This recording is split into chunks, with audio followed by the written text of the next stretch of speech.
तुमची भाषा गेली की तुमची आयडेंटिटी गेली. यादव काळ हा मराठीचा उत्कर्ष युग आहे. 500 वर्षाचा इतिहास 13व्या शतकापासून 17व्या शतकापर्यंत मराठी साहित्याचा हा वारकरी संप्रदायाच्या संतांच्या साहित्याचा इतिहास आहे की जिथे पर्शियन शब्द आहेत ते काढा आणि मराठी शब्द आला. सत्ता लागते त्याला. आणि मग त्याप्रमाणे मराठीत झाला ना विकास मधल्या काळामध्ये. मराठी भारतातल्या सगळ्या ठिकाणी गेली. कुठे गेली नाही मला सांगा तुम्ही. दक्षिणेत गेली, उत्तरेत गेली, पश्चिमेत गेली. मोडी ही मराठ्यांची राजकीय आणि कारभाराची भाषा आहे, लिपी आहे. आमची भाषा अशी आहे की ज्या भाषेमध्ये भगवद्गीतेवरचं जे भाष्य लिहिलं गेलं म्हणजे ज्ञानेश्वर महाराजांनी ते संस्कृतेतर भारतीय भाषामधलं पहिलं आहे. ज्ञानाचे बोलणे आणि ऐसे रसाळपणे ही प्रतिक्रिया ज्ञानेश्वरांच्या श्रोत्यांची आहे की अरे तुम्ही आम्हाला ज्ञान सांगताय पण कसं सांगताय. येणे रसाळपणे आश्चर्याची गोष्ट आहे. ताज्जुब. ज्ञानाचं बोलणं वृक्षच.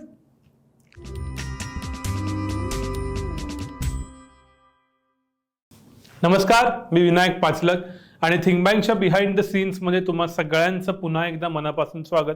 आजचा बिहाइंड द सीन्स विशेष आहे. ज्या मराठी भाषेत थिंक बँक काम करतं, जास्तीत जास्त व्हायटल कंटेंट, व्हायटल मजकूर या माध्यमात, डिजिटल माध्यमात आणण्यासाठी प्रयत्न करतं, त्या मराठी भाषेला 3 ऑक्टोबरला अभिजात दर्जा प्राप्त झालेला आहे. आणि त्या निमित्तानं आजची ही चर्चा, मुलाखत, संवाद आहे. आणि त्यासाठी पुन्हा एकदा माझ्याबरोबर आहेत ज्येष्ठ विचारवंत, संत साहित्याचे अभ्यासक आणि या अख्ख्या प्रोसेसमध्ये ज्यांचा महत्त्वाचा सहभाग राहिलेला आहे ते doctor Sadanand More sir. Sir, स्वागत आहे पुन्हा एकदा थिंक बँकवरती. धन्यवाद. आणि या विशेष ऑकेजनसाठी त्या निमित्तानं आपण चर्चा करतोय. तुमच्या काय भावना आहेत? 3 ऑक्टोबरला जाहीर झालं, 4 ऑक्टोबरला कार्यक्रम झाला, त्याच्यात तुम्ही तुमचं मनोगत व्यक्त केलं. स्वतः पंतप्रधान नरेंद्र मोदी ते कार्यक्रमाला होते, मनोगत ऐकायला होते, मग त्यांनीही त्यांचं मनोगत व्यक्त केलं. आता 2 दिवस होऊन गेलेत. आज 7 ऑक्टोबरला आपण हा एपिसोड शूट आणि रिलीज करतोय. काय भावना आहे? अर्थात मला एक म्हणजे समाधान आहे आणि आनंद आहे.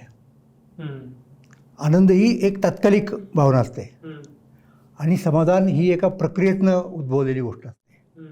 कारण मी मराठी भाषा या प्रकरणाशी फार लहानपणापासून संबंधित आहे. म्हणजे ते मी सांगत नाही तुम्हाला. त्याच्यात कदाचित आत्मश्लाघेचाही एखाद्याला गंध येईल, ते मी सांगणार नाही. पण अगदी लहानपणापासून 10व्या-12व्या वर्षापासून भाषेकडे भाषा म्हणून पाहण्याचा, म्हणजे आपले सगळे व्यवहार भाषेतूनच होतात ना. त्यामुळे समजा मी 10व्या-12व्या वर्षी प्रवचन केलं असेल किंवा तर ते भाषेतूनच होणार. पण मला तसं नाही म्हणायचं. ती भाषा, लँग्वेज कॉन्शियसनेस की ही एक भाषा आहे, हिच्याकडे भाषा म्हणूनच पाहिलं पाहिजे, ही मला जाणीव खूप लहानपणापासून होती. म्हणजे जरी नाही म्हणाल तरी मला एक सांगायचा मोह आवरत नाही की मी ज्यावेळेला पहिलं प्रवचन केलं, ज्ञानेश्वरीवरती प्रवचन करायची पद्धत असते वारकरी संप्रदायामध्ये, असंच काहीतरी 5वी-6वीला वगैरे असेल. आणि सगळं आता मी खरं तर बालहट्टच होता, पण मी केलं आणि आमच्या लोकांनी ते मानून घेतला. म्हणजे ओके, काहीतरी सप्ताह होता अधिक महिन्याचा. आणि आता कुठलीही ओवी घ्यायची ज्ञानेश्वरीची, कारण सगळे लोक ओव्या घेतात तर म्हणजे भक्तीच्या संदर्भात किंवा ज्ञान वगैरे काहीतरी, मोक्ष वगैरे वगैरे. तर मी म्हटलं नाही, भाषेची ओवी घेतली पाहिजे. म्हणजे ज्ञानेश्वर महाराजांनी 12व्या अध्यायात बहुधा गुरूंना जगदंबा माऊली मानून, म्हणजे आता नवरात्राचाच हे आहे उत्सव आहे, त्या निमित्तानं सांगणं योग्य पण होईल, ते प्रार्थना केली की हे माऊली अंबे, तू मला हे वरदान दे. आणि त्यातली एक ओवी अशी आहे की ये मराठीची ये नगरी, ब्रह्मविद्येचा सुकाळू करी, देणे घेणे सुखची वरी हो देया जना. की माझ्या मराठीच्या नगरीमध्ये, म्हणजे महाराष्ट्रामध्ये, मराठीची नगरी म्हणजे महाराष्ट्रच ना, तू ब्रह्मविद्येचा सुकाळ आणि ब्रह्मविद्या देता घेता येईल हे तू कर. आणि मग पुढे अनेक, म्हणजे नेमकं काय, परत फक्त ब्रह्मविद्याच नाही, मग ती रसाळ असली पाहिजे. म्हणून नवरसा भरवी सागर, ती नुसते फुलोरा असता कामा नये, विवेकवल्लीची लावणी हो देई सैंग, कुतर्काची दुष्टे, त्याच्यात अशा दुष्टतर्काला वाव असता कामा नये माझ्या भाषेमध्ये. तो भाषेचा जाहीरनामा आहे तो मराठी भाषेचा. तर हे मी त्याच्यावरती मी प्रवचन केलं. त्यावेळेला माझी अशी काय असणार आहे समज, म्हणजे मला, पण मला वाटलं की नाही, हे महत्त्वाचं आहे ज्ञानेश्वरीमध्ये. इकडे दुर्लक्ष होतं आहे. जे म्हणजे बुजुर्ग प्रवचनकार आहेत त्यांना असं वाटतं ते जस्ट सिम्पली साईड ट्रॅक, म्हणजे स्किप ओव्हर. म्हणून मी ते केलं. म्हणजे तेव्हापासूनची माझी भाषेची जाणीव आहे. आणि मग ती हळूहळू वाढत गेली वेगवेगळ्या कारणामुळं, वाचनामुळं, इत्यादी इत्यादी इत्यादी. मग मला भाषेच्या संदर्भात ज्या काही गोष्टी असतात त्या करण्याची संधी मिळाली. म्हणजे सरकारी पातळीवरती भाषा सल्लागार समितीचा अध्यक्ष, साहित्य संस्कृती मंडळाचा अध्यक्ष, राज्य मराठी विकास संस्थेचा सदस्य, म्हणजे सरकारची जेवढी जेवढी खाती आहेत भाषेशी संबंधित त्या बहुतेक खात्यांच्यावरती मी काम केलेलं आहे. म्हणजे आत्ता परवा आपण रुद्रीपूरला महाराष्ट्र सरकारने स्वतंत्र मराठी भाषा विद्यापीठ स्थापन केलं, त्या समितीचा मी अध्यक्ष होतो. तर हे भाषेशी संबंधित सतत सतत सतत मी राहिलेलो आहे. आणि सांगायचा मुद्दा असा की याचा संबंध कुठे येतो आत्ताच्या गोष्टीशी, की मी 2010 साली संयुक्त महाराष्ट्राच्या निर्मितीला 50 वर्ष पूर्ण झाली. तर काहीतरी केलं पाहिजे आपण या निमित्ताने, म्हणून मी एक लेखमाला लिहिली. पुढं पुस्तक झालं गरजा महाराष्ट्र, साप्ताहिक सकाळमधलं लिहित होतो. त्या संपूर्ण त्याच्यामध्ये सातवाहन काळापासून तर आत्तापर्यंतची मराठी संस्कृती भाषेच्या बाजूने कशी विकसित होत गेली हे सांगितलेलं आहे मी. म्हणजे मी असं म्हणेन की माझं पुस्तक जरी तुम्ही सबमिट केलं ना अभिजात भाषेचा अहवाल म्हणून, आता त्याच्यात तो शब्द यायचं काही कारण नव्हतं, कारण माझं हे उद्दिष्ट वेगळं होतं. त्याला एक पुढे मागे कवरिंग आणखी 10-5 ठिकाणी काय काय काय काय केलं, तर तो इटसेल्फ एक अहवाल आहे. हे म्हणजे ही बांधिलकी आहे माझी भाषेची, मराठी भाषेची, आणि ती महाराष्ट्राला माहिती आहे. तर त्यामुळे मला समाधान झालं. तो जो मुद्दा होता ना की आधी आनंद सगळ्यांना मस्त झाला आणि मला समाधान झालं की अरे आपण आत्तापर्यंत जे करीत आलेलो आहोत आणि आत्ताही सुद्धा म्हणजे परवा जे काही घडलं त्याची एक पाठपुरावा समिती केली होती, किंवा सतत सरकारवरती दबाव व्हायचा की का होत नाही, कधी होणार, काय चाललं आहे, काय प्रकारे, काय कळतही नाही. तर पाठपुरावा सरकारच्या वतीने करण्यासाठी कोण, तर ज्ञानेश्वर मुळे आमचे अध्यक्ष होते आणि त्यातला मी एक सभासद होतो. तर थोडाफार आम्ही केला असेल पाठपुरावा, आणि ते पाठपुराव्याच्यामुळे झाला सगळा आमचा दावा नाही, पण आम्ही थोडा का होईना खारीचा वगैरे वाटला त्याच्यामध्ये आहे.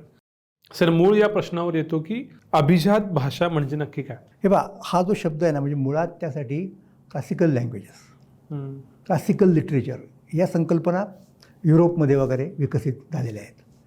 आणि त्यांच्या ज्या मूळ भाषा खूप जुन्या काळामधल्या बेसिकली ग्रीक आणि लॅटिन आणि बाकीच्या युरोपियन आधुनिक भाषांचा पहिला टप्पा, त्याला ते क्लासिकल वगैरे म्हणतात. पण मग आपण जेव्हा त्याला एक फॉर्मलाईज स्वरूप देतो की भाषेला रेकग्नाईज करायचं क्लासिकल म्हणून, तर काय करायचं नेमकं, तर तिथे त्यांनी काही निकष सांगितले. त्या निकषांमध्ये उदाहरणार्थ ती भाषा पुरेशी प्राचीन पाहिजे, म्हणजे किमान 1000 वर्ष, म्हणजे अगदीच म्हटलं तर. नंतर तिच्या इतिहासामध्ये सातत्य पाहिजे, असं नाही की ती फार मागे पुढे झाली वगैरे वगैरे. आणि तिच्यात अशा प्रकारच्या कलाकृती म्हणजे साहित्यकृती निर्माण झालेल्या असल्या पाहिजेत की ज्या खरोखर आहेत तशा प्रकारच्या. असे काही निकष त्यांनी दिले होते. आणि साधारणपणे मला असं वाटतं की या शतकाच्या सुरुवातीला ती एक प्रक्रिया सुरू झाली आपल्या संदर्भात, भारताच्या संदर्भात. आणि संस्कृत आणि तमिळ या 2 भाषांना मला वाटतं 2004-2005 या दरम्यान रिकग्निशन मिळालं. त्याच्यानंतर बाकीच्याही भाषांनी सरकारकडे तशा प्रकारे अर्ज वगैरे केले की आम्हालाही असलं पाहिजे आमची भाषा. मग त्यानुसार तेलुगू भाषेला मिळालं, त्यानुसार कन्नड भाषेला मिळालं, असं ते मिळत गेलं. आणि मला वाटतं आत्ता 13 साली म्हणजे मल्याळमलासुद्धा मिळालं. मला वाटतं तोपर्यंत आपण काही त्या संदर्भात केलेलं नव्हतं. म्हणजे आपली भाषा अभिजात भाषा आहे असं काही कोणाच्या कदाचित लक्षात आलं नसतं. म्हणजे माझ्या समजुतीप्रमाणे, म्हणजे कोणी जर मला दुरुस्त करेल तर चांगलीच गोष्ट आहे. तर आपण त्या बाबतीत उदासीन होतो. म्हणजे 4 सालापासून तर 13पर्यंत, म्हणजे 13च्या सुरुवातीपर्यंत आपण काही फारसं केलेलं दिसत नाही. मग हळूहळू आपलंसुद्धा एक भाषिक भान वाढायला लागलं, लोकांच्याकडनं कदाचित मागणी होत असेल. आणि मग महत्त्वाची जी एक गोष्ट घडली, 2 गोष्टी मी तुम्हाला सांगेन आणि मग ह्या गोष्टीकडं कसं यायचं पहा, की शासनाने मराठीच्या संदर्भामध्ये एक संस्था स्थापन केली, म्हणजे सरकारच्या अंतर्गत संस्था स्थापन केली, राज्य भाषा विकास समिती. हो हो. आणि त्या समितीवरती मी एक 5 वर्ष काम केलेलं आहे की भाषेसंबंधीची सगळी कामं जी आहेत महत्त्वाची, म्हणजे ॲकॅडमिक स्वरूपाची, उत्सवी वगैरे स्वरूपाची नाही, ॲकॅडमिक स्वरूपाची ती केली पाहिजेत. आणि वेगवेगळ्या प्रकारची कामं, म्हणजे उदाहरणार्थ वस्त्र विणकाम करणं, त्याचा एक कोश केलेला आहे. उदाहरणार्थ सांगतो, म्हणजे अशा अनेक गोष्टी आहेत, पण त्याचा कोश की हा अत्यंत महत्त्वाचा व्यवहार आहे वस्त्रनिर्मिती. आणि एकेकाळी महाराष्ट्र त्याच्यामध्ये, म्हणजे आत्ताही, म्हणजे मुंबई सोलापूर वगैरे आपल्याला कल्पना आहे, पूर्वीच्या काळात पैठणचं म्हणजे थेट रोमपर्यंत आपला व्यापार होता. तर त्या व्यवसायाच्या संदर्भातला एक कोश, असे प्रकल्प केले. म्हणजे ती भाषा सल्लागार समिती ही एक गोष्ट पूर्वीच म्हणजे पूर्वीच्या काँग्रेस सरकारच्या काळामध्ये झालेली. मला वाटतं विलासराव देशमुख असताना पण केव्हा तरी अशोक केळकरांनी त्याचा आराखडा निर्माण केला. आमच्या डॉक्टर रमेश वरखेडेंचा त्याच्यामध्ये फार मोठा हातभार आहे. तर ती अतिशय उत्तम अशा प्रकारची ती संस्था आहे. तर ती एक कार्यरत होती. नंतर पृथ्वीराज चव्हाणांच्या काळामध्ये तर स्वतंत्र खातं निर्माण झालं भाषेचं. हे सगळं भाषेबद्दल चाललेलं असताना साहजिकपणे ही मराठी भाषा ही आहे असं लोकांना वाटायला लागलं. काही त्यांनी त्याची मागणी केली आणि तशी एक मीटिंग एक बैठक लावली बहुतेक मुख्यमंत्र्यांनी. आता हे मला माहिती असतं कारण काय मला काय त्या बैठकीत बोलवलेलं नव्हतं. काहीतरी 12 सालची गोष्ट आहे ती माझ्या समजुतीनं. तर त्याप्रमाणे तुमचे मित्र हरी नरके होते. दुर्दैवाने आज नाही आहेत ते आपल्यामध्ये. हरी माझा खूप जवळचा मित्र. आम्ही बऱ्याचशा गोष्टी एकमेकांशी शेअर करायचो वगैरे वगैरे वगैरे. तर हरी नरके त्याच्यामध्ये होते आणि हा विषय निघाला की आपल्या मराठी भाषेला अभिजात दर्जा मिळाला पाहिजे. तर बाकीचे कोण लोक होते उपस्थित मला माहीत नाही. म्हणजे मी हरीला विचारलं नाही, त्याची गरज नाही वाटली मला. आणि असा दर्जा आपल्याला मिळाला पाहिजे तर असं काही करता येईल का, मागणी जर केली तर कशी करायची वगैरे. तर हे ज्या वेळेला मुख्यमंत्र्यांनी विचारलं त्यावेळेला मी असं हरीकडनं उडत ऐकलं की जे कुणी त्यावेळेला भाषातज्ञ वगैरे कुणी म्हणजे त्या याच्यात म्हणजे प्राध्यापक असतील मराठी शिकवणारे किंवा संशोधक असतील कुणी जे कुणी असतील ते त्यांच्याकडनं उत्साहाचं असं हे नाही आला, प्रतिसाद नाही आला की ठीक आहे करता येईल आम्ही करू. हरी माणूस आमचा मित्र धाडसी होता. हरी म्हटलं मी करतो म्हणजे करूयात पुढाकार. मग मिटिंग संपली आणि मुख्यमंत्र्यांनी त्यांना हरी नरकेंना बोलून घेतलं आणि मग विचारलं की कसं करता येईल काय करता येईल.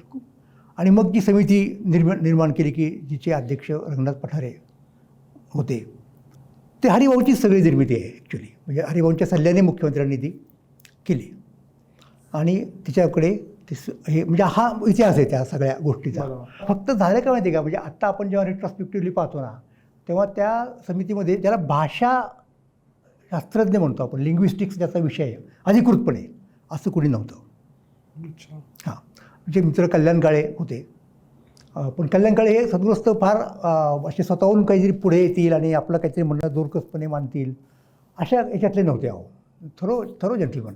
तर ते जर असे वगळले तर बाकी असे त्याला भाषेचा म्हणजे त्या विषयाचे तज्ज्ञ असतील. म्हणजे मराठीचं कोणीतरी असू शकेल, कदाचित संस्कृतचे तर होतेच. म्हणजे हरिभाऊंनी तरी हे कोणाच्या जोडावरचे धाडस केलं असेल की हरिभाऊ भांडारकर संस्थेचे उपाध्यक्ष होते आणि भांडारकर संस्थेमध्ये संस्कृत प्राकृतचा अभ्यास करणारी मंडळी आहेत.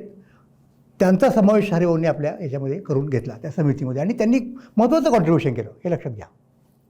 ओके, तर मग हे सुरू झालं आणि त्याप्रमाणे त्यांनी माझ्या समजुतीप्रमाणे, आणि माझी समजूत काय अशी काल्पनिक नव्हे, डॉक्युमेंट्स आहेत ते तुम्हाला कदाचित इथेही पाहायला मिळतील गुगलवरती वगैरे जिथं कुठं बघतो आपण. ते इनिशियल मुदत 3 महिन्यांची होती कमिटीची. 12 सालच्या जानेवारीमध्ये बहुतेक कमिटी स्थापन झाली. पण 3 महिन्यात ते काही झालं नाही. समितीने वारंवार मुदतवाढ एक्सटेन्शन मागितलं. करता 13 साल उजाडलं आणि काहीतरी मला वाटतं जून जुलैमध्ये ते सबमिट झालं.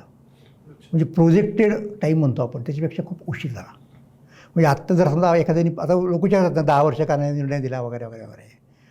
ते काय त्यांना माहिती. मुळात जर अहवाल सादर करायला तितका वेळ लागला तर त्या प्रपोर्शनमध्ये हा वेळ त्यातला विनोदाचा भाग सोडा. पण आपण त्याच्यामध्ये दिरंगाई केली आहे. शेवटी काय म्हणजे काय इंट्रोस्पेक्शनही करता आलं पाहिजे. ती समितीकडनं झाली की सरकारकडनं झाली मला माहीत नाही.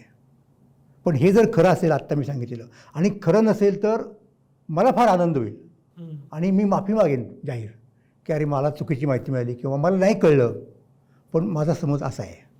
तर त्याला उशीर झाला. ओके.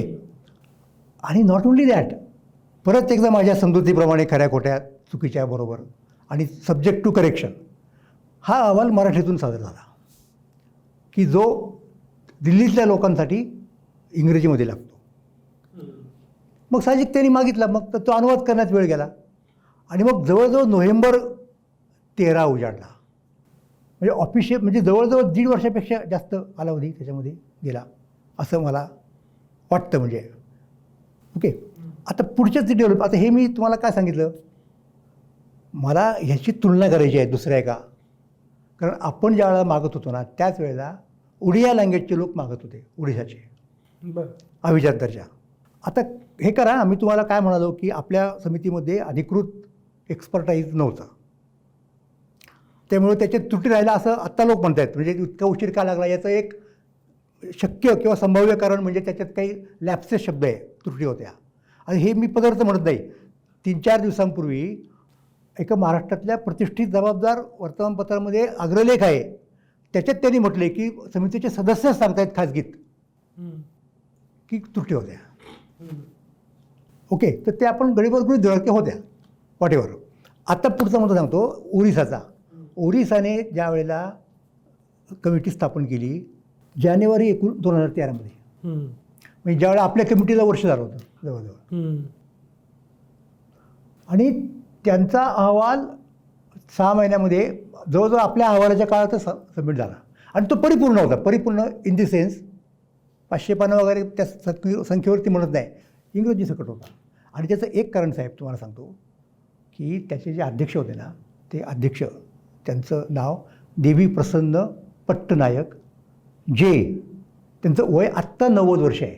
म्हणजे एक्सपिरियन्स वाईज जर पाहिलं तर आत्ता 90. ते त्यांना पद्मश्री पदवी पूर्वी दिली आहे सरकारने. त्याच्यापेक्षा महत्त्वाचा भाग, ते central institute of Indian languages Mysore या संस्थेचे फाउंडर चेअरमन आहेत. त्यांनी स्थापन, मग त्यांचा आवाका तुमच्या लक्षात आला का? त्यांची 25-30 पुस्तकं आहेत भाषाशास्त्रावरती. तसं आपल्याकडे त्या कॅलिबरची समिती होती असं धाडस मी करणार नाही म्हणायचं. ज्यांना करायचं त्यांनी म्हणू द्या, आता आय नो प्रॉब्लेम. तर हा त्याच्यातला फरक झाला. आता त्याने जानेवारी स्थापन झाली आणि जून-जुलैमध्ये त्यांचं सबमिट झालं. आणि ज्या वेळेला आपण इंग्रजी अनुवाद सादर करत होतो त्यावेळेला त्यांचे लोक विचारत होते पत्र लिहून की कुठपर्यंत आलं आहे, ॲक्सिलरेट का होत नाही, किती उशीर लागतोय, का लागतोय. आणि हे विचारणारे म्हणजे त्यांचे खासदार होते, त्यांचे आमदार होते, त्यांचे मुख्यमंत्री होते. आपल्याकडं आहे का ते? आपण उदासीन होतो. हे आपली जोपर्यंत आपण आपल्या स्वतःला तपासून घेत नाही ना तोपर्यंत आपण नाही पुढे जाणार. मग आपण ते उशिरा केलं. तोपर्यंत यांचं प्रकरण पुढे गेलं होतं खालच्या, म्हणजे पहिल्या राऊंडमधून. ते काहीतरी साहित्य अकादमीच्या एक्सपर्टाईज कमिटीकडे जातात, एक्सपर्ट कमिटीकडं ते रेकमेंड करतात, ती प्रक्रिया होऊन गेली होती. आणि त्यांना फेब्रुवारीमध्ये मिळालं 14 सालच्या ओरिसाला दर्जा मिळाला. म्हणजे अहो तुम्हाला मी सांगतो, म्हणजे मला उडिया भाषेला कमी नाही लेखायचं, पण मे आय टेल यू की ओरिसा प्रांत ज्याच्यावरती मराठ्यांनी राज्य केलेलं आहे, तो ब्रिटिश काळामध्ये बंगालचा भाग होता, मोठ्या बंगालचा एक भाग होता. आणि ओरिसाच्या भाषेला कुणी विचारत नव्हतं.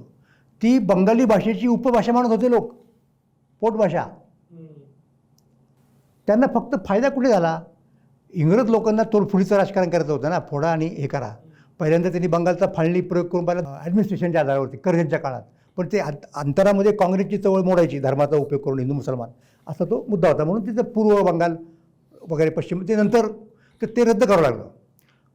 मग त्यांनी काय केलं माहिती आहे का, पुढे 1936 साली बंगालची फाळणी केली आणि ओरिसा वेगळा केला.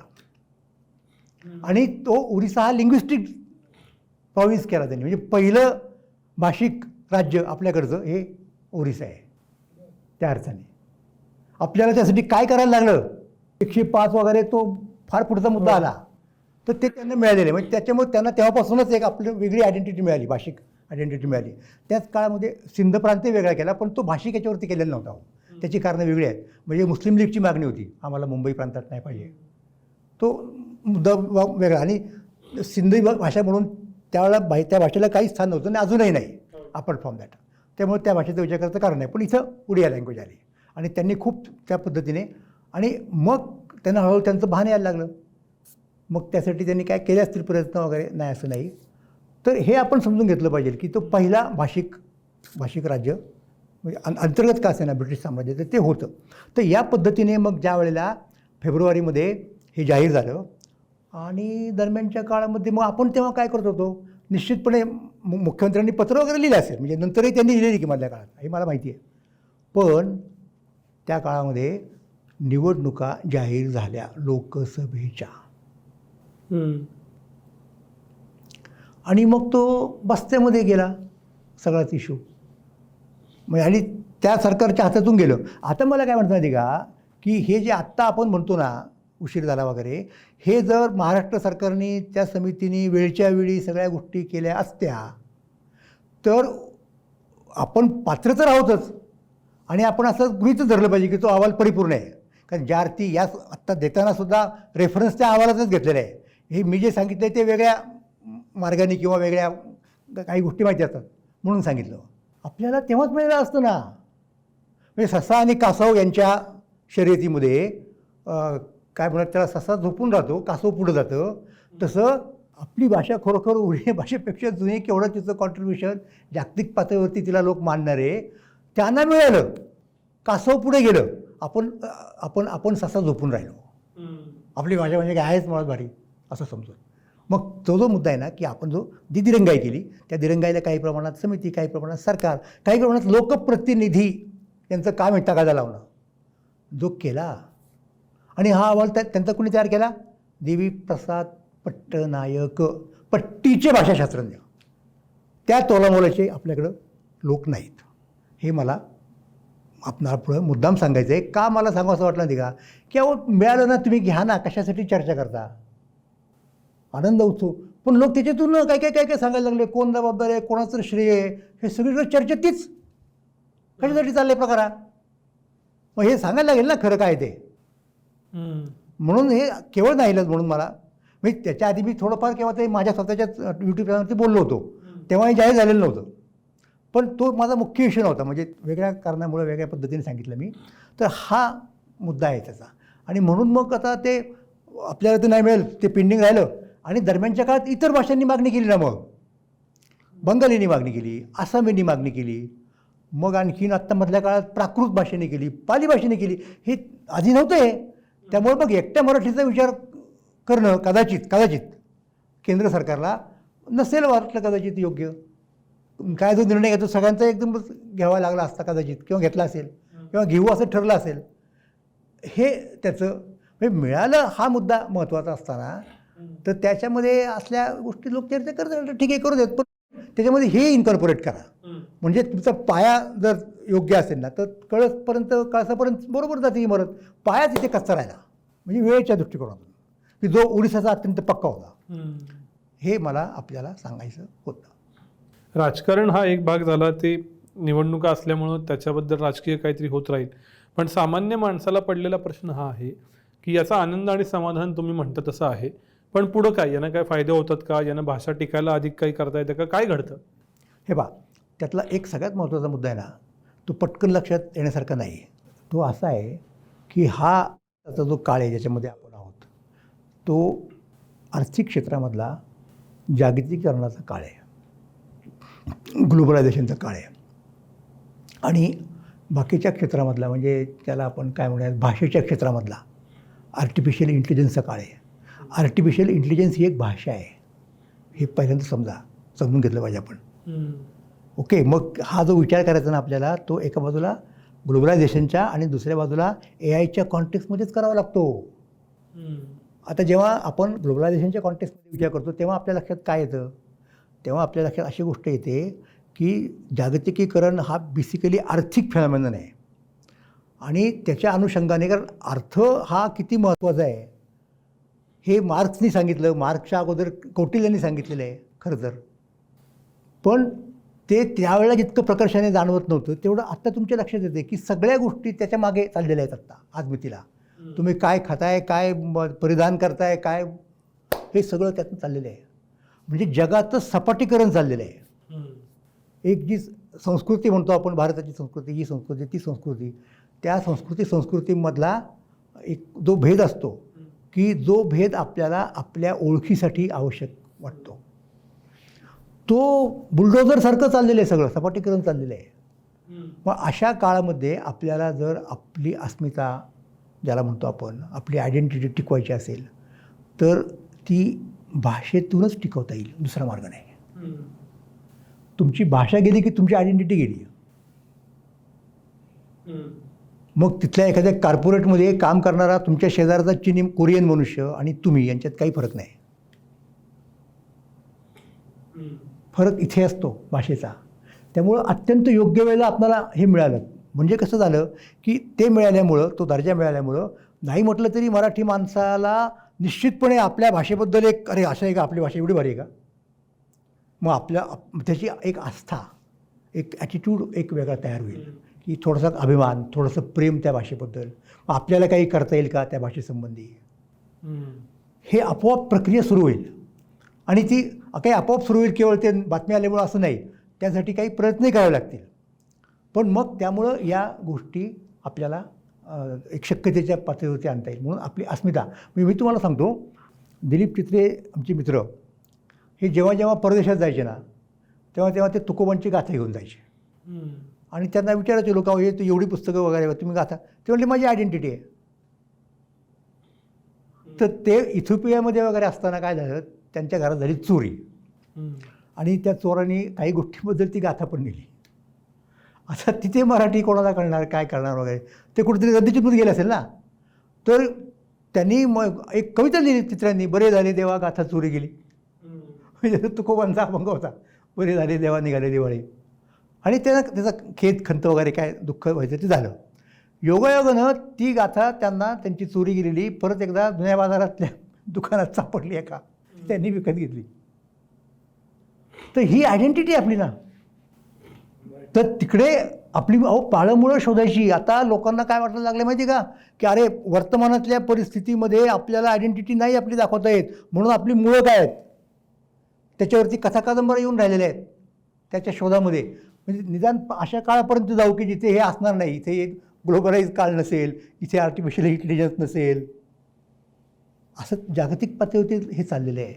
तर आपल्याकडे आहे आयतं ते आपल्या भाषेमध्ये आहे. म्हणून मला असं वाटतं की ते त्या दृष्टिकोनातून पाहिलं पाहिजे. बाकीच्या ते फायदे आहेतच. म्हणजे सगळ्यात लोकांना त्याचं आकर्षण काय आहे की अशी जर भाषा एखादी क्लासिकल लँग्वेज ठरली तर तिच्यासाठी एक फार मोठं असं अनुदान दिलं जातं की ज्या अनुदानाच्या माध्यमातून आपण खूप चांगले चांगले उपक्रम करू शकू.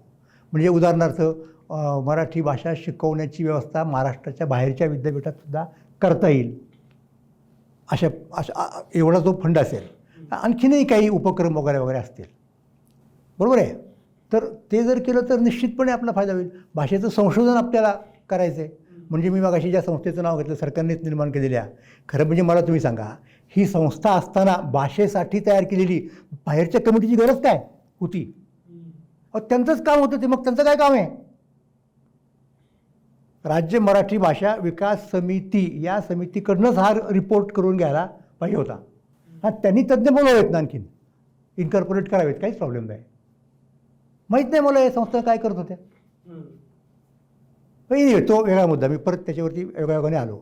तर हे जे आहे ना संशोधन वगैरे वगैरे, ते या माध्यमातून आपल्या पुढे नेता येईल. म्हणजे आपल्या भाषेचा जाणीवपूर्वक विकास ज्याला म्हणतो आपण. म्हणजे सगळे लेखक जेव्हा भाषेचा विकास करायचा आपल्या लिखाणाच्या माध्यमातून वगैरे, तो होत असतो. ते मुद्दाम भाषेचा विकास करायचा आहे म्हणून काही कुणी तितक्या यांनी जात नाही. म्हणजे ज्ञानेश्वर महाराजांसारखा एखादा अपवाद असतो की निश्चितपणे, की माझा मराठाची बोल कौतुके परी अमृतातही पैदा जिंके, हे ठरवून त्यांचं चाललेलं आहे. ऐशी अक्षरे रसिके मिळवीन असं म्हणतायत. त्यांना कल्पना आहेत काय आव्हानं आहेत, कुठल्या पार्श्वभूमीवरती आपल्याला मराठी पुढे ठेवायची. एकनाथ महाराज म्हणतात संस्कृत भाषा देवी गेली, प्राकृत काय चोरापासून झाली. माहीत म्हणजे भान आहे का आपण काय करतोय. तसं सगळ्या लेखकांना असतं असं नाही ना. तर याच्यामुळं एक भाषिक भान ज्याला म्हणतो आपण, स्वतंत्र असं ते निर्माण होऊ शकतं. असे निश्चितपणे फायदे आपल्या बघा, आपली कॉलर टाईट होतं नाही का रे, आमची भाषा अशी हे नाही आहे, आमची भाषा क्लासिकल लँग्वेज आहे, प्रतिष्ठा आहे आमच्या भाषेला. कुणी कुणी काय काय म्हटलेलं आहे लोकांनी. फादर स्टीफनसारखा माणूस इंग्लंडमधला कॅथॉलिक ख्रिश्चन, इंग्लंडमध्ये प्रोटेस्टंट आणि कॅथॉलिक याची मारामारी झाली. जिथं प्रोटेस्टंट जोरात होते तिथं त्यांनी कॅथॉलिकांना हाकलून लावलं, जिथे कॅथॉलिक जोरात होते तिथे त्यांनी प्रोटेस्टंटांना हाकलून लावलं. हे फार सुधारलेले लोक होते, असं गैरसमज कोणाचा असेल तो सोडून द्या, काही झालं नव्हतं. मग त्याच्यामध्ये ते गेले निघून. मग गेले कुठे, तर कॅथॉलिकांचा देश कुठला आहे, तो गोवा एक आहे. ते गोव्यात आले. गोव्यात आल्यानंतर मराठी शिकले, मराठीत त्यांनी ख्रिस्त पुराण लिहिलं स्टीफन्सनी आणि प्रकाशित केलं ना. त्यावेळेला त्यांच्याकडे छापायची कला होती, आपल्याकडे नव्हती. आणि ते छापखाना गोव्यात नव्हता, तिकडे कुठेतरी मला वाटतं ते लिस्बनला वगैरे त्यांनी ते केलं असेल. आणि ते रोमन लिपीमध्ये पहिल्यांदा त्यांच्याकडे देवनागरी फॉन्ट कुठून आले. त्याच्यात त्यांनी म्हटले की अरे ही मराठी भाषा कशी आहे. अनेक ओव्या त्यांनी त्याच्यामध्ये रचलेल्या आहेत. हिऱ्या माझी हिरा निळा, तैशी भाषा माझी चोखळा भाषा मराठी, अशा संपूर्ण त्यांनी मराठीचं वर्णनच केलं आहे.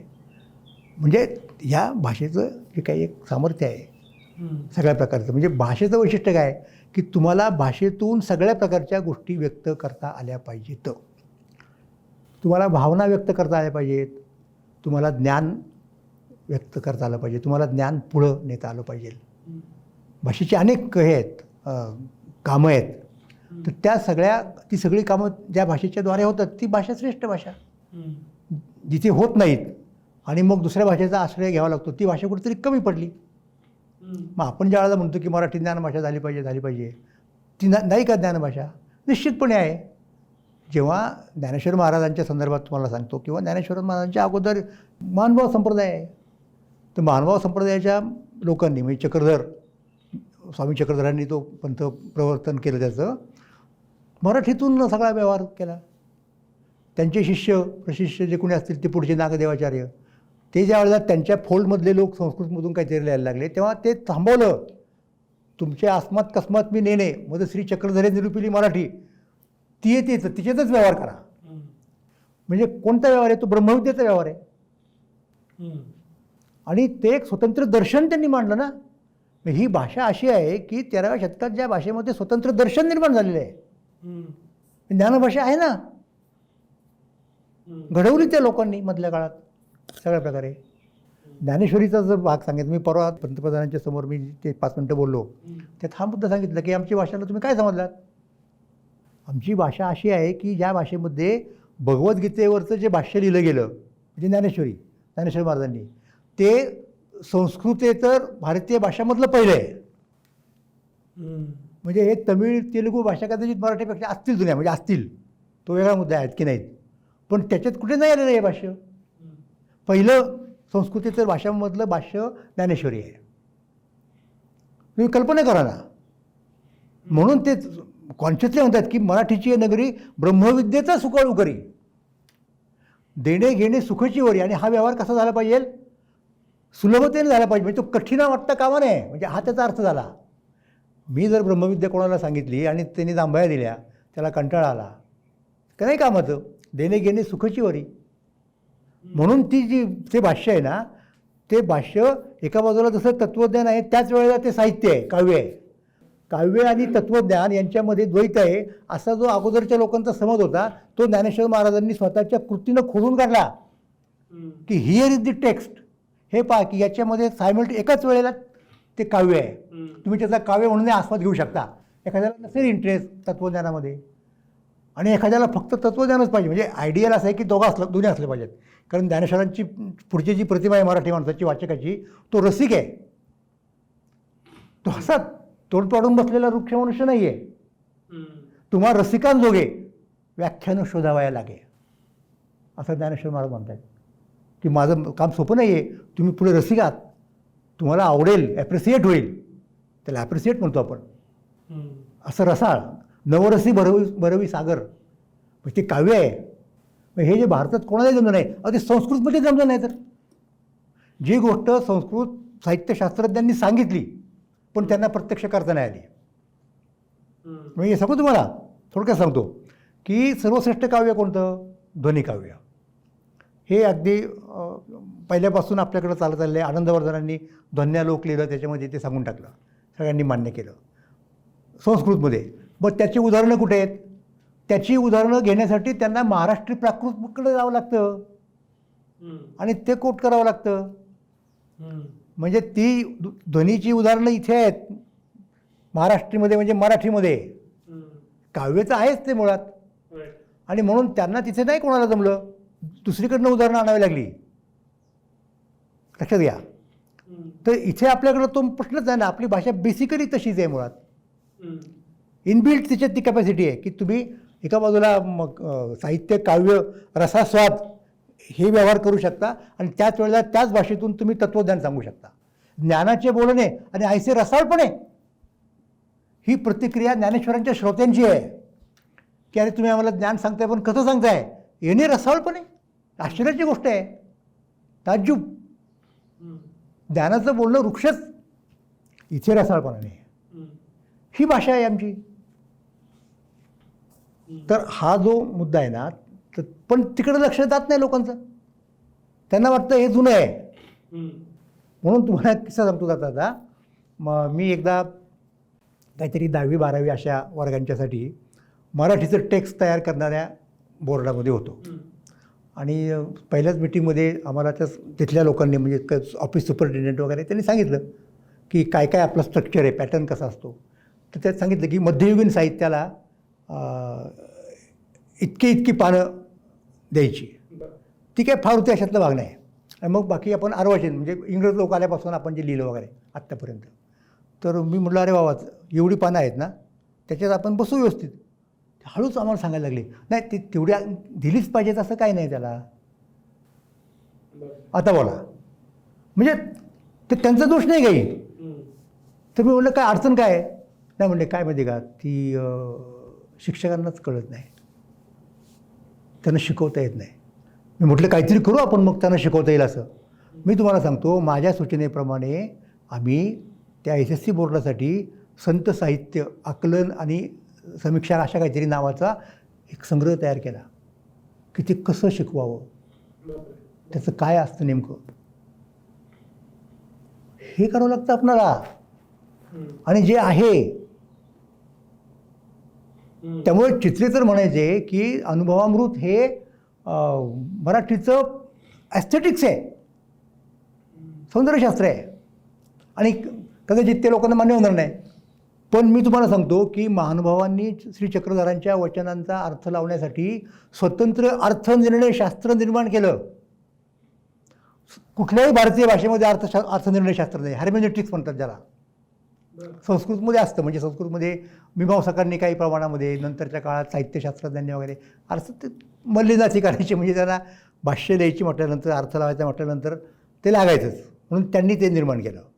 निश्चितपणे संस्कृतमध्ये आहे, कुठल्या भारतीय भाषेमध्ये आहे, फक्त मराठीमध्ये आहे. स्वतंत्र ग्रंथ 13व्या शतकात 14व्या शतकात विकसित होत गेलेला. कारण चक्रधरांनीच सांगितलं मुळात की माझ्या वचनांचा अर्थ लावायचा असेल तर काकू, कक्षा, प्रकरण, भावार्थ हे समजून घ्या. म्हणजे 4 कॅटेगरीज दिल्या अर्थ लावण्यासाठी. मग महानुभावांनी त्या पद्धतीने सुरू केलं त्यांचं काम, म्हणजे चक्रधरांच्याच वचनांचा अर्थ लावायचं काम मुख्य म्हणजे. मग त्यांच्या लक्षात आलं की ही 4 बेसिक आहेत पण ती पुरेशी नाहीत. मग त्यांनी त्याच्यात भर टाकीत गेले. करता करता संख्या 32 झाली. Can you believe? तर 32 लक्षणांची टीप. हे अतिशय गांभीर्यानं घ्यायची गोष्ट आहे.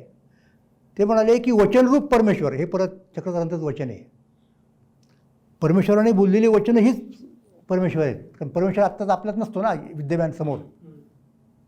चक्रधरांच्या काळात चक्रधर होते, श्रीकृष्णाच्या काळात श्रीकृष्ण होता. आता कुठे ते, मग ते आहेत कुठं तर त्या अक्षरांच्या मध्ये आहेत. त्यामुळं त्यांचा जर चुकीचा अर्थ लावला त्या वचनांचा तर तुम्ही परमेश्वराचा अपराध करताय. एवढी आपल्या लोकांची दृष्टी आहे या सगळ्याकडे बघायची, भाषेकडं आणि भाषा व्यवहाराकडं. म्हणून मग त्यांनी ते अर्थनिर्णयशास्त्र विकसित केलं. हे माहीत नाही लोकांना बाहेरच्या, पण त्याच्याही सगळ्या लोकांना थोडंच माहिती आहे. तर ही मराठीची क्षमता आहे. सर, हे सगळं मान्य, इतिहास आपला दैदिप्यमान आहे. पण वर्तमानात असं होतं की समजा मी इंजिनियर झालो तर मला जितक्या लवकर इंग्रजी भाषेत मी शिकायला जातो तितक्या लवकर बरं पडतं. आजकाल सेमी इंग्लिश आलं, काही विषय मराठीत, काही इंग्लिशमध्ये. आता तर इंग्लिश शाळात प्रेफर केल्या जातात. मग एका बाजूला आपल्याकडं असणारं एवढं दैदिप्यमान इतिहास आणि दुसऱ्या बाजूला वर्तमानात ती चलनवलनाची भाषा नाही राहत, याचं काय? अगदी हे अतिशय महत्त्वाचा मुद्दा आहे. आणि त्याच्यावरती मात करण्यासाठीचा एकमेव मार्ग नव्हे म्हणजे आपल्या भाषेला अशा प्रकारचा दर्जा मिळणं. मी म्हणालो ना की लोकांच्यात उर्मी स्वाभाविकपणे निर्माण होऊ शकते. तर हे तुम्ही जे म्हणताय ते फार महत्त्वाचं आहे, फार बरोबर आहे. मग हे नेमकं कसं झालं लक्षात घ्या. भाषेचा विकास होण्यासाठी त्या भाषकांची सत्ता लागते, राजसत्ता लागते. यादव काळ हा मराठीचा उत्कर्ष युग आहे. कारण त्या काळामध्ये पहा बरं का, तुम्हाला मी ज्ञानेश्वरांचं सांगितलं, चक्रधरांचं सांगितलं, मराठी ही धर्मभाषा झाली महानुभावांच्यामुळं, वारकऱ्यांच्यामुळं. आणि ज्ञानदेवांचे सगळे सहकारी जर पाहिले आपण 18 पगड जातीतली स्त्री पुरुष आहेत, भाषेचा विकास करतायत. झालं. राज्यकारभाराची भाषा, राजशासनाची भाषा मराठी झाली. त्याच्या अगोदरच्या काळातल्या राज्यसत्तांचे जे शिलालेख वगैरे असतात की नाही, दानपत्र अमुक तमुक, हे गाव दिलं, ती वृत्ती दिली संस्कृतमध्ये. इथे तुम्हाला दिसेल की कारभार चाललेला आहे मराठीत यादवांच्या काळामध्ये. तुम्हाला असं दिसेल की दरबारात मराठी भाषा आहे, कारभारात मराठी भाषा आहे. का तर सत्ता आहे. न्यायदान म्हणजे भले तुमचं बेसिक टेक्स्ट कदाचित मनुस्मृती, याज्ञवल्क्य स्मृती असेल, आपल्याकडे याज्ञवल्क्य होती जास्त करून, पण जो व्यवहार चालायचा, कारण संस्कृत काय सगळ्यातना थोडंच येते, तो मराठीतून चालायचा. म्हणजे बाकीचं कशाला, मी तुम्हाला सांगतो ना उदाहरण, म्हणजे आत्ता मी ज्या चक्रधर स्वामींचा उल्लेख केला, ते यादव काळामध्ये त्यांचा हेवा करणारे पण काही लोक होते. त्यांचा धर्म मान्य न होणारे वगैरे वगैरे असे कर्मठ लोक होते. आणि ते काही ना काही त्या स्वामींच्या विरुद्ध कारवाया करायचे. एकदा त्यांना काहीतरी मंत्रतंत्राचा उपदेश करून, यंत्रासन म्हणतात त्याला, मारण्याचा प्रयत्न केला. आणि एकदा त्यांच्यावरती काहीतरी आळ घेतला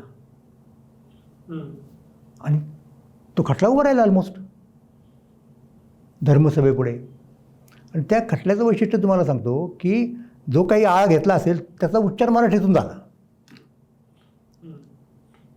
स्वतः चक्रधरांना जे स्पष्टीकरण विचारण्यात आलं की जे आपण विचारत असतो मराठीतून, जो काही निर्णय दिला मराठीतून, आणि तो निर्णय चुकीचा आहे असं सांगणारे जे धाडशी लोक होते तिथे, ते उठले. तो माहिती हरी किंवा कोणतरी असे 1-2 मला आठवत नाहीत नावं, आणि त्यांनी प्रोटेस्ट केला, मराठीतून केला. त्यांनी शिव्याच दिल्या डायरेक्ट मराठीतून. ती प्रोटेस्टची भाषा आहे ना. हे सगळे भाषिकावर तुम्हाला दिसतात. म्हणजे न्यायाची, धर्माची, कारभाराची, दरबाराची, सगळी साहित्याची, ऑफकोर्स ही सगळी भाषा मराठी झाली. यादव काळामध्ये परकीय आक्रमण आलं पहिल्यांदा. अल्लाउद्दीन खिलजी आला, गेलं, देवगिरी गेलं, सगळं दौलताबाद झालं, त्यांचं राज्य आलं, त्यांची भाषा वेगळी, पर्शियन भाषा आली. कारभाराची भाषा कोणती झाली? पर्शियन झाली. दरबाराची कोणती झाली? पर्शियन झाली. ॲडमिनिस्ट्रेशनची भाषा थेट गाव पातळीपर्यंत कोणती झाली?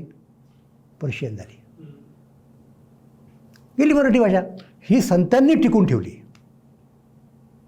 आणि मला तुम्हाला हेही सांगितलं पाहिजे की सातवाहनांचं राज्य गेल्यानंतर जे राजे झाले ते इथलेच होते, म्हणजे स्थानिकच होते. कोणी राष्ट्रकूट असतील, कोणी चालुक्य असतील, शिलाहार असतील, पण त्यांनी सातवाहनांच्या इतकं मराठीला हे नाही दिलं, असं नाही दिला.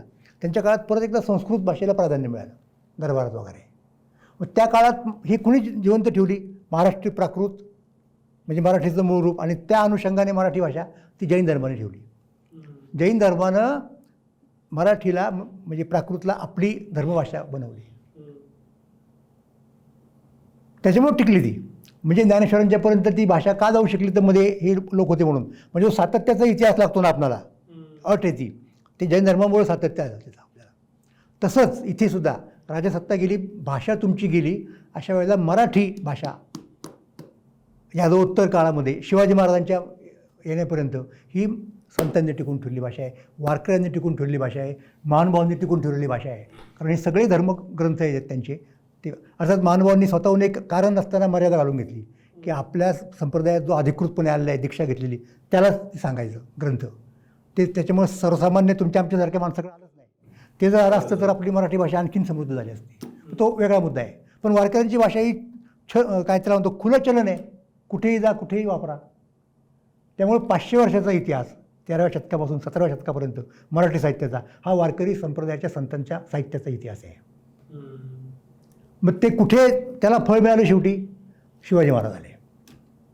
शिवाजी महाराजांनी राज्य स्थापन केल्यानंतर राज्याभिषेक केला आणि पहिल्यांदा सांगितलं की आत्ता आपले राजकारणाचे आणि सत्ताकारणाचे आणि कारभाराचे शब्द मराठी असले पाहिजेत. म्हणून त्यांनी राज्यव्यवहार कोश करून घेतला हनुमान त्यांच्याकडनं, की जिथे पर्शियन शब्द आहेत ते काढा आणि मराठी शब्द आणा. सत्ता लागते त्याला. आणि मग त्याप्रमाणे मराठीत झाला ना विकास मधल्या काळामध्ये. मराठी भारतातल्या सगळ्या ठिकाणी गेली. कुठे गेली नाही मला सांगा तुम्ही. दक्षिणेत गेली, उत्तरेत गेली, पश्चिमेत गेली, कारण दिल्लीमध्ये गेली. मराठ्यांच्याकडे ज्यावेळेला राज्य गेलं ना बादशाचं सांभाळायला, आणि इतरत्र सुद्धा म्हणजे राजस्थानमध्ये, मध्य प्रदेशामध्ये, त्यावेळेला तिथल्या लोकांची भाषा वेगळी असायची, स्थानिक लोकांची भाषा. ते हिंदीचा कुठला तरी फॉर्म म्हणूयात आपण, आणि एकूण भाषा जी असती राजभाषा ती पर्शियन. मग आता हे मराठी तिसरे आले प्रत्यक्ष एक्झिक्यूट करणारे. मग काय करायचं आता? अनेक ठिकाणी मराठ्यांना जुनी कागदपत्राचं व्हेरिफिकेशन करून ते प्रमाणित करावं लागलं, जसं ब्रिटिशांनी केलं ना आपल्याकडे इनाम कमिशन नेमून. मग त्यावेळेला काय व्हायचं, ते लोक आपापले कागद घेऊन यायचे. अगदी मशिदींचं इनामसुद्धा, दिल्लीमधल्या मशिदींचं इनाम मराठ्यांनी रिन्यू केलेले आहेत जेव्हा त्यांच्या ताब्यात होतं ते.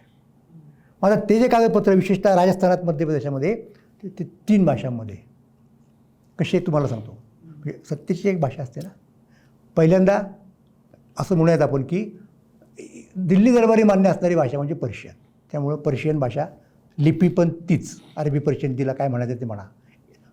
तोच कंटेंट पुढे स्थानिक भाषा, कारण त्यांना कळलं पाहिजे ना. म्हणजे राजस्थानात जर तो कागद असेल राजस्थानच्या एखाद्या जमिनी व्यवहाराचा, डिंगल भाषेमध्ये. आणि तिसरी मराठी भाषा. आता तो डिंगल भाषा वगैरे देवनागरीत, कारण त्यांना स्वतःची लिपी नाही. मराठीची लिपी देवनागरीच ना. होय, पण इथे देवनागरी नाही चालत, इथे मोडी चालते. भाषा मराठी, लिपी मोडी. तुम्ही म्हणाल मोडी काय म्हणून? मोडी ही मराठ्यांची राजकीय आणि कारभाराची भाषा आहे, लिपी आहे. बाळबोधमध्ये आपण जेव्हा लिहितो ना देवनागरीमध्ये, तेव्हा एक एक अक्षर वेगळं काढावं लागतं ना. रनिंगची सोय नाही तिथे, तेच वेळ जातो. आमच्याकडे वेळ नाही तेवढा. एवढा निपटारा करायचा आहे कागदपत्रांचा, हजारो लाखो वाट बघतायत लोक. त्याला फड म्हणायचे.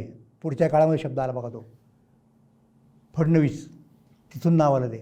नाना फडणवीस म्हणजे काय, त्या सगळ्या लिखापडीचा इन्चार्ज, हिशेब किताब सगळं तिथं असायचं. आणि मग तो काय करायचा, तिथले लोक काय करायचे, तिथले कारकून. मोडी भाषा अशी होती, लिपी अशी होती, भाषा नव्हे लिपी अशी होती की एकदा तुम्ही तुमचा बोरू दौतीत बुडवला, शाई आली त्याच्यामध्ये, कागदाला लावला, तर शाई संपेपर्यंत उचलायचंच नाही. मग काही अक्षर ती म्हणताना तिला मोडी म्हणतात, पण ती खरी जोडणारी भाषा आहे खरं तर, पण जोडताना मोडावं लागतं. म्हणून ती झाली मोडी. ती मोडी लिपी आहे, ती नेली मराठ्यांनी तिकडे. दक्षिणेत पण तेच आहे ना, कन्नड. हे बा, तंजावरच्या राज्यामध्ये तेलुगू भाषिक लोक होते, कन्नड भाषिक लोक होते, तमिळ भाषिक लोक होते, आणि त्या सगळ्यांना जोडणारी भाषा कोणती आहे? मराठी भाषा आहे. 3 भाषेत राजे स्वतः लिहित आहेत, कलाकृती निर्माण करतायत.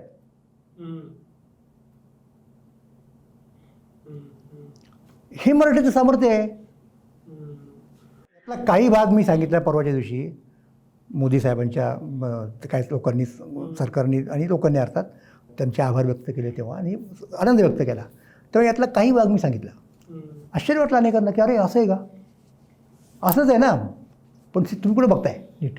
सर, यातलं एक थोडासा फरक जो प्राकृत आणि मराठी, कारण प्राकृतला वेगळा दर्जा दिला गेला, ते नक्की काय आहे? आता फार इंटरेस्टिंग गोष्ट आहे, तुम्हाला सांगतो मी, आणि फारच इंटरेस्टिंग आहे. पाली ही वेगळी भाषा, म्हणजे पाली ही एक प्राकृतच आहे, पण पालीचं आजचं एकूण बौद्ध धर्माचं आणि बौद्ध धर्माच्या जागतिक सगळ्या प्रसाराचं विचारात घेता, आणि खूप ग्रंथ वगैरे आहेत, काय तसं तो मुद्दा नाही आहे. अर्थात मागधीमध्ये पण खूप ग्रंथ आहेत जैनांचे वगैरे, इतर प्राकृत भाषांमध्ये पण जैनांचे, बौद्धांचे धर्मग्रंथ फक्त पालीमध्ये आहेत, जैनांचे धर्मग्रंथ अन्य प्राकृत भाषांमध्ये पण आहेत. हा सुद्धा एक फरक आहे, पण तो वेगळा मुद्दा झाला. तर त्यातली जी मराठी भाषा म्हणतो आपण, ती मराठी भाषा म्हणजे त्या काळची महाराष्ट्री प्राकृत आहे. मराठी भाषा हे महाराष्ट्री प्राकृतीचंच अवस्थांतर आहे. म्हणजे मराठी भाषा जुनी का? लोकांना वाटतं की मराठी भाषा म्हणजे ज्ञानेश्वर, मुकुंदराज म्हणजे 13व-12व शतक. नाही. सातवाहन काळातली जी आपली भाषा होती, सातवाहनांच्या अगोदरपासूनची जी भाषा होती, महाराष्ट्री प्राकृत म्हणायची, की जिची उद्धरणं संस्कृत साहित्यकार घेतात. उत्तम काव्य म्हणून, ती महाराष्ट्री प्राकृत भाषा आहे. तर प्राकृत म्हणजे बेसिकली ती की जिचं नंतरचं म्हणजे उत्क्रांत म्हणजे अवस्था म्हणजे मराठी आहे. अच्छा. पण त्याचा अर्थ ती प्राकृत संपली असं नाही, ती आहे ना, आणि ती क्लासिकलच आहे. तर तिच्यात तिलाही दिलं, ही चांगली गोष्ट झाली. आणि हे कनेक्शन माहिती असल्यामुळं मराठी भाषेचा जुना का टिकतो आपला दावा. आता हा थोडक्यात मुद्दा मी तुम्हाला सांगतो. आपण जे म्हणतो ना आमची भाषा इतकी प्राचीन आहे, कशावरनं प्राचीन आहे? तुम्ही म्हणाल की किती फार तर 1300 म्हणजे 1100 वर्ष झाली ज्ञानेश्वरी, किंवा याला 13वं शतक 1200 वर्ष झाली. नाही, मूळ प्राकृत महाराष्ट्र प्राकृत ही मराठी आहे. ती अवस्थांतर होत होत होत होत गेलं. जसं शेक्सपिअरचं इंग्रजी आणि आत्ताचं इंग्रजी तुम्हाला फरक दिसेल ना, बिब्लिकल इंग्रजी आणि आत्ताचं इंग्रजी तसंच येते. म्हणजे गाथा Saptashati it's a kind of biblical Marathi असं म्हणा फार तर, पण ती मराठीच आहे. तिला म्हणजे आजच्या मराठीला तुम्ही महाराष्ट्री म्हटलं तरी माझी हरकत नाही, आणि त्या महाराष्ट्रीला मराठी म्हटलं तरी माझी हरकत नाही. आणि हे कसं तुम्हाला सांगतो, कित्येक वर्ष मराठी भाषेसाठी महाराष्ट्री किंवा महाराष्ट्र हा शब्द पर्याय म्हणून वापरला जायचा. 20व्या शतकाच्या सुरुवातीपर्यंत लोक मराठी भाषेला महाराष्ट्र भाषा म्हणायचे ना. असं काय करताय? हे उदाहरण उत्तम सांगतो. 17व्या शतकामध्ये तुकाराम महाराजांच्या शिष्या बहिणाबाई ज्या वेळेला तुकाराम महाराजांच्या अभंगांचं वर्णन करत होत्या त्यावेळेला ते काय म्हटलं असते माहिती आहे? तुकोबांनी काय केलं मग? त्या म्हणाल्या की महाराष्ट्र शब्दाचं वेदांताचा अर्थ बोलीला लोकात सर्वद्रष्टा. महाराष्ट्र शब्द म्हणजे मराठी भाषा. पण हे जुनंच नाव आहे. हा तो मुद्दा आहे. त्यातलं महाराष्ट्र नाव हे प्रदेशवाचक म्हणून तसंच राहिलं, त्याचं काय कोणी बदललेलं नाही. पण भाषेचं नाव बदललं गेलं. त्याचं काय, त्याला काही म्हणा, ते भाषाशास्त्रज्ञ येतात एकमेकांशी मारामाऱ्या करतात, याचा अपभ्रंश त्याचा अपभ्रंश, इथनं त्याची व्युत्पत्ती सांगतात. मला त्याशी घेणं देणं नाही. मुद्दा असा आहे की महाराष्ट्र भाषा हा शब्द लोक त्या काळात वापरत होते मराठीसाठी. 19व्या शतकात वापरत होते, 20व्या शतकाच्या सुरुवातीपर्यंत वापरत होते. त्यामुळं हे उत्तमच केलं म्हणजे फाईन. आणि आता हे माझ्या लक्षात जेव्हा आलं ना की आपला जो दावा आपण करतो इतक्या प्राचीन होता तो आपण महाराष्ट्री भाषेचंच रूप आहे म्हणून तो टिकू शकतो. पण त्या महाराष्ट्री भाषेचा आपल्याकडे काय आहे? कोण करतं अभ्यास? कोण शिकवतं? नाही ना. माझ्या लक्षात ही गोष्ट आली की आपल्या दाव्याला जर नैतिक सपोर्ट लोकांनी विचारलं आपल्याला की तुम्ही गप्पा म्हणताय महाराष्ट्र वगैरे वगैरे महाराष्ट्री भाषा दाखवा कुठे तुमच्याकडे. ही गोष्ट मी भाषा सल्लागार समितीचा अध्यक्ष होतो आणि बालभारतीतही होतो. काही इतिहासाचं टेक्स्ट करायचो. मी तेव्हाचे शिक्षण मंत्री विनोद तावडे यांच्या निदर्शनास आणली आणि म्हणलं आपल्याला ही भाषा प्राकृत कुठेतरी लावली पाहिजे अभ्यासक्रमात. कुठं लावायची म्हणलं, हायस्कूलला वगैरे ते जास्त होईल, म्हणजे ती मुलं लहान असतात, ऑलरेडी त्यांना शिकावी लागते हिंदी इंग्रजी. तर 11वी 12वीला लावा. आता मी तुम्हाला सांगतो की एखादी गोष्ट आपण मांडली तर ते आपल्याच घरात पडते येऊन. तावडे साहेब म्हणले ठीक आहे आपण करू, तुम्हीच करा ते काम. म्हणून त्यांनी प्राकृतचं सिलेबस आणि टेक्स्ट बुक करण्यासाठी माझ्या अध्यक्षतेखाली एक कमिटी नेमली. आम्ही त्याप्रमाणे सिलेबस केलं प्राकृतचं, महाराष्ट्र प्राकृतचं, आणि पाठ्यपुस्तकं निर्माण केली. आजही तुमच्या शाळेला जर तुमची इच्छा असेल किंवा कॉलेजला 11वी 12वीसाठी तुम्ही प्राकृत भाषा ठेवू शकता ऑप्शनल विषय म्हणून. बरं. म्हणजे माझ्या बाबतीत मला तर कुणी असं नाही विचारू शकणार की तुमचं भाषेशी काय संबंध आहे वगैरे वगैरे. पण म्हणजे प्राकृत आणि मराठी वेगळी काय एक? नाही, आता वेगळी झाली ना. प्राकृतचं एक रूपांतर म्हणून मराठी आपल्या पुढे आली आता. तर प्राकृत पूर्वी जशी होती तशी आपण ठेवून तिचा अभ्यास करू शकतो ना. मग आम्ही उदाहरणार्थ आमच्या पुस्तकात तुम्हाला असेल गाडगेबाबांच्यावरती प्राकृत म्हणजे धडा आहे उदाहरणार्थ, लिहू शकता तुम्ही नागरिकांच्यावरती लिहू शकता, तुम्ही AI वरती लिहू शकता प्राकृतमध्ये. Why not? सर, तुम्ही असं म्हणालात शेवटच्या टप्प्याकडे येताना की सत्ता असेल तर भाषा टिकते. आज या सत्तेचं एक स्वरूप टेक्नॉलॉजी आहे का? म्हणजे आता भाषा अभिजात झाली आपली म्हणून त्याचं AI मधला डेटा अधिक वाढणार का? तिला प्रॉम्प्ट दिल्यानंतर ChatGPT मध्ये जास्तीत जास्त डेटा राहणार का? तिच्या संदर्भातलं मटेरियल, उदाहरणार्थ text to speech speech to text आपण गुगलचं वापरतो, त्यातली क्वालिटी सुधारणार का? नव्या सत्तेच्या गणितात मराठी भाषा बसणार का? म्हणून मी काय म्हणेन माहिती का, की हे एक फार चांगलं निमित्त आहे आपल्याला आपल्या भाषेला असा दर्जा मिळणं. मी आपल्या सगळ्या तरुणांना आवाहन करतो, जे सायन्समध्ये, जे टेक्नॉलॉजीमध्ये, AI मध्ये आहेत, हे त्यांचं काम आहे ना. मराठी कुणी पुढे न्यायची? तुमची मातृभाषा आहे, तुमच्यावर ऋण आहे त्या भाषेचं, ते फेडलं पाहिजे तुम्ही. म्हणजे आता मी मगाशी म्हणालो ना की आपली सत्ता गेली इंग्रजांची आली, मग अभ्यासक्रमात सगळीकडे इंग्रजी आलं ना. शिक्षणाचं माध्यम कोणतं झालं? मॅकॉलेच्यामुळं इंग्रजी झालं. म्हणजे सत्ता सगळी ज्ञानाच्या ठिकाणी इतर दरबारात कारभारात म्हणजे शब्द वापरले का या दोघांच्या बाबतीत, त्याच्यात तिथं सुद्धा झालं ना. दरबारात इंग्रजी, कारभारात इंग्रजी, न्यायात इंग्रजी, हे इंग्रजी सत्तेमुळे आलं. मग अशा वेळेला भाषेत तरी कमीत कमी तिथे आपण स्वतंत्र आहोत किमान आपल्या भाषेच्या बाबतीत. म्हणून विष्णूशास्त्री चिपळूणकरांनी निबंधमाला जी काढली ना, बरं झालं तो उल्लेख मला आत्ता एक हे मिळालं तुमच्यामुळे, मला एक निमित्त मिळालं प्रश्नाला उत्तर देताना. 2024 हे जे वर्ष आहे ते निबंधमाला काढून 150 वर्ष झाली पूर्ण. बरं. चिपळूणकरांनी 1874 काढली. काय त्याचं वैशिष्ट्य आहे निबंधमालेचं? निबंधमालेचं वैशिष्ट्य असं आहे की आम्हाला आमचे राजकीय हक्क उपभोगता येत नाहीत, तर निदान आम्ही भाषेत तरी स्वायत्त असलं पाहिजे ना. हे चिपळूणकर म्हणतायत की जी स्वायत्तता मुसलमानी काळामध्ये संतांनी भोगली, ठीक आहे, सत्ता तिकडे राजकीय कोणाचे का असेना, हे आमचं आहे ना, हा मुद्दा आहे.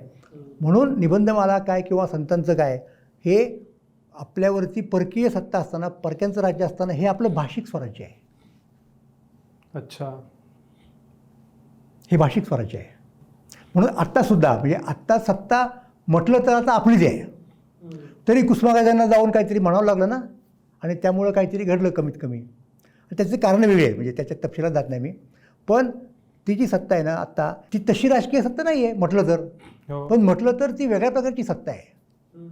मग ती सत्ता गृहीत धरून त्या चौकटीत आपलं भाषिक स्वराज्य कसं टिकवायचं,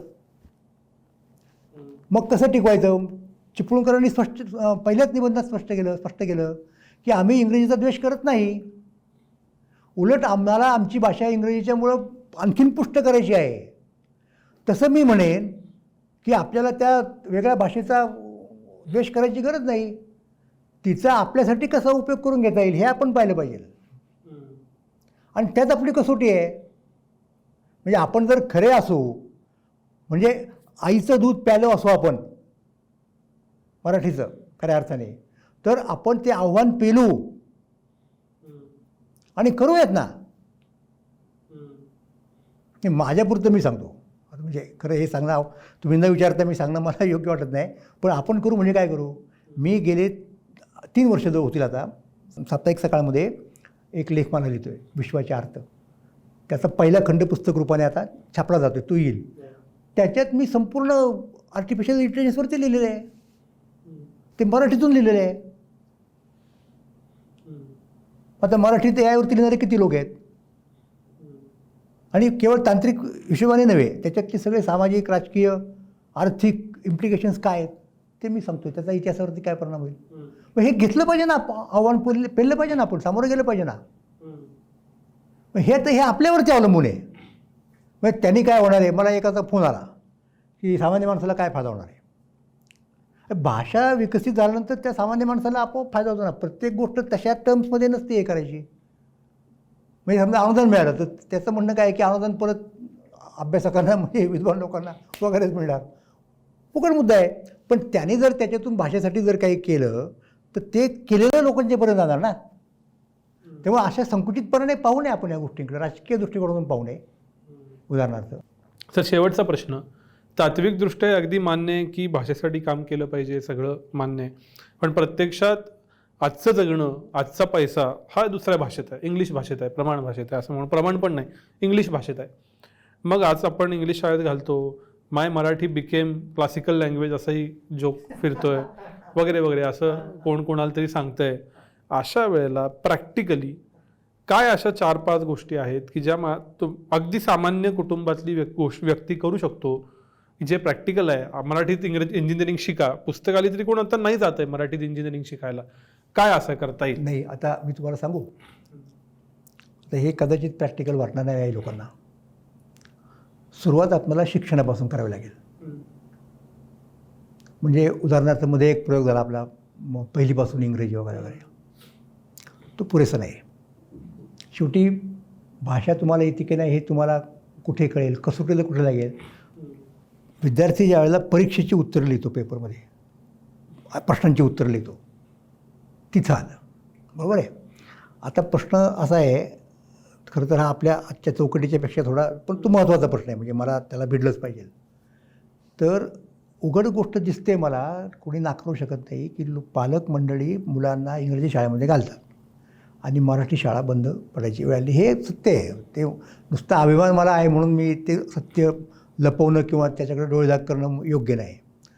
माझी अशी कल्पना होती आणि ती कल्पना मी मांडलेली आहे. म्हणजे मी ज्या वेळेला भाषा सल्लागार समितीचा अध्यक्ष होतो आणि भाषिक धोरण ठरवायचं महाराष्ट्राचं, हे काम माझ्याकडे आलं. म्हणजे आता आपली उपसमिती होती, तर आम्ही सगळ्या लोकांनी विचार करून एक प्रारूप पुढे केलं. ते प्रारूप असं आहे की राहिलं पहिली 5वीपर्यंत तरी तुम्ही काय करताय, इंग्रजी भाषा, म्हणजे 5वीला येईपर्यंत विद्यार्थी त्याला किमान इंग्रजी आलं पाहिजे. ओके. मग तो 6वीला गेला ना पोरगा, तर तुम्ही काय करा माहिती का, समजा तो मराठी माध्यमाचा आहे, म्हणजे आम्ही ज्या वेळेला दिलं त्यावेळेला मराठी माध्यमाची बऱ्यापैकी आता ती कमी झाली, किंवा इंग्रजी माध्यमाचं आहे, हे 2 तर ऑप्शन्स आले आपल्या पुढे. तर इंग्रजी माध्यमाच्या विद्यार्थ्यांनी समजा 100 मार्कांचा पेपर असेल तर 80 मार्कांचे प्रश्न त्यांनी त्याच्या चॉईसचे इंग्रजीतून उत्तर लिहायचे आणि 20 मार्काचे प्रश्न त्यांनी मराठीतून लिहायचे.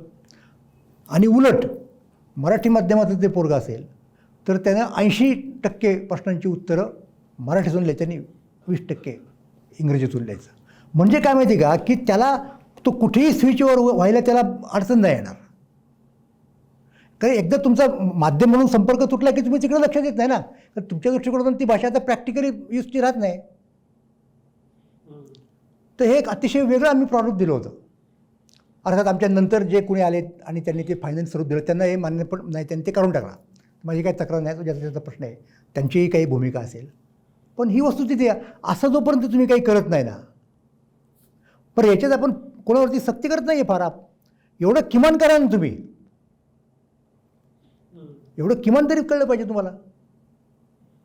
मग ऐनवेळेला धावपळ करायची, दुसऱ्या कुठल्या तरी परीक्षेला बसल्यानंतर कळतं की अरे याचे सगळे प्रश्न इंग्रजीत नाही येतात, मग काय करायचं, मग कुठला तरी क्लास लावायचा, ॲडमिशनलाच नापास व्हायचं. हे होणार नाही. म्हणजे तुम्हाला या दोन्ही भाषेमध्ये सहजगत्या वावरता आलं पाहिजे. तिथून सुरुवात करायला पाहिजे. तुम्हाला शिक्षणापासून सुरुवात करायला पाहिजे. अध्यापन, अध्ययन. आणि हे मी म्हटलं ते आमच्या सगळ्या कमिटीने दिल्या अहवालात, त्याचे सेन्सिबल लोक होते, हे लक्षात घ्या. सर, तुमचे खूप खूप आभार. या महत्त्वाच्या दिवशी, आनंदाच्या दिवशी तुमच्याशी चर्चा करता आली, मराठीचा इतिहास समजून घेता आला, मराठी टिकायला सत्ता असायला हवी हेही कळलं, आधुनिक सत्तेबद्दल बोललो आणि शिक्षणाशिवाय फक्त एक इंट्रोडक्शन करतो. हे संयुक्त महाराष्ट्र आमचा मुंबईसह महाराष्ट्र झाला पाहिजे वगैरे वगैरे सह, हे आपण का म्हणत होतो, काय आपली महाराष्ट्राची कल्पना होती. महाराष्ट्र म्हणजे मराठी भाषा बोलणाऱ्यांचा आणि मराठीतून सगळे व्यवहार करणाऱ्या लोकांचा प्रांत. तर तो आपल्याला राज्य म्हणजे सत्ता मिळाली, पण आपण कुठे तयार आहोत हे सगळं करायला, बाकीच्या गोष्टी, तर ते करायला पाहिजे आपण.